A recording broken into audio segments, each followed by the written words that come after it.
It is a rock star welcome. So Tracy, just give us a bit of background to your story. Well, just over 2.5 years ago, just before Christmas, I didn't find a lump, I had a pain. And I've got 4 children. At the time, my youngest was 18 months old. And it was before Christmas and it was busy, and we've all been told for years and years and years that cancer's a lump. And I had a pain, so I ignored it. Between Christmas and New Year, the pain came back. And I felt under my arm, and there was a tiny lump. And I rang my best friend and went, "Emma, come and look at my boobs." And she did. Maintains it's not the craziest thing I've ever asked her, which says a lot about our friendship. And then 2 weeks later, I was diagnosed with invasive ductal carcinoma, breast cancer. And I didn't understand, because I was 34 and I had 4 children, and this is something that happens to older women. And, you know, I then went on and had 6 cycles of chemotherapy. I lost all my hair. I had a 12-inch Hickman line in my chest. I had a bilateral mastectomy, lost both my boobs, and then had radiotherapy.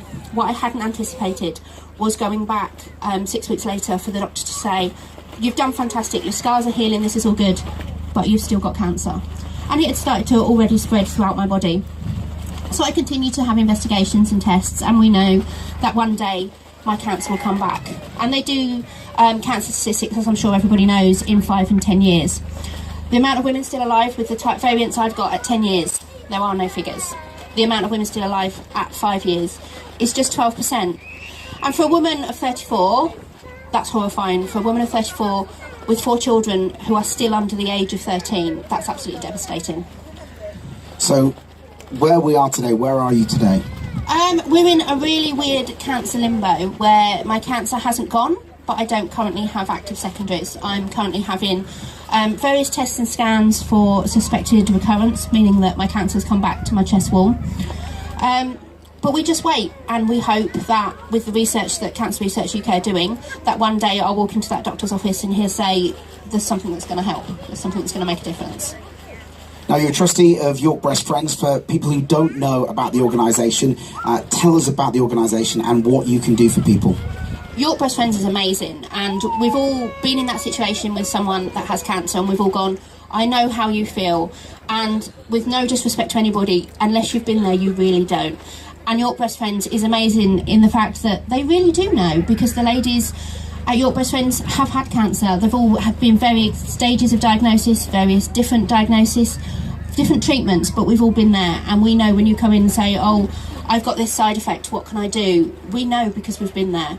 And it's not just face-to-face. Well, I mean, we meet a lot for cake, which is always a bonus in cancer treatment. But we have face-to-face meetings, we have lunches, we can do online meeting, we have a secret Facebook. People want support in very different ways, and what one person wants to support. For myself, it was going to the meetings, it was getting involved in events like this. For other people, we get messages going, "I know we've never met up with you, but we know you're there, and that's enough." And we can offer support at any level, from just a message to say, "Hi, we're here, how are you?" to seeing people every day and seeing how they're doing. It's that support from knowing that someone that has been there knows how you feel and knows how tough it is. So how can people find out more about you guys if they're thinking, "I would like to at least know a bit more about York Breast Friends"?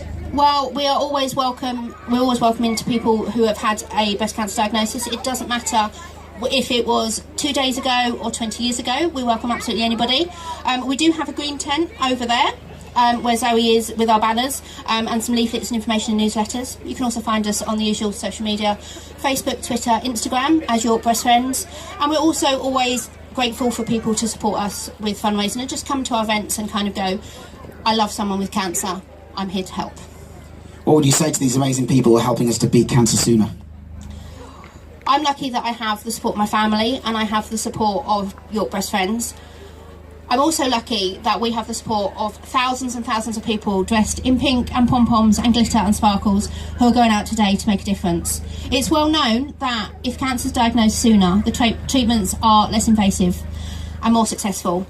We can help that by checking our bodies and being aware of our bodies and picking up any changes and getting them seen to sooner. But the difference you guys make by going out today, running Race for Life, raising that money, means that there's someone in a lab somewhere who's working really hard to make a huge difference, that one day we'll all be running to celebrate a cure for cancer rather than trying to find it. Ladies and gentlemen, I don't think anybody could have said it any better. From York Breast Friends, Tracy Gledhill, please give her a huge round of applause. And then keep the applause going for yourselves, because you are helping people like Tracy. You are helping us to beat cancer sooner.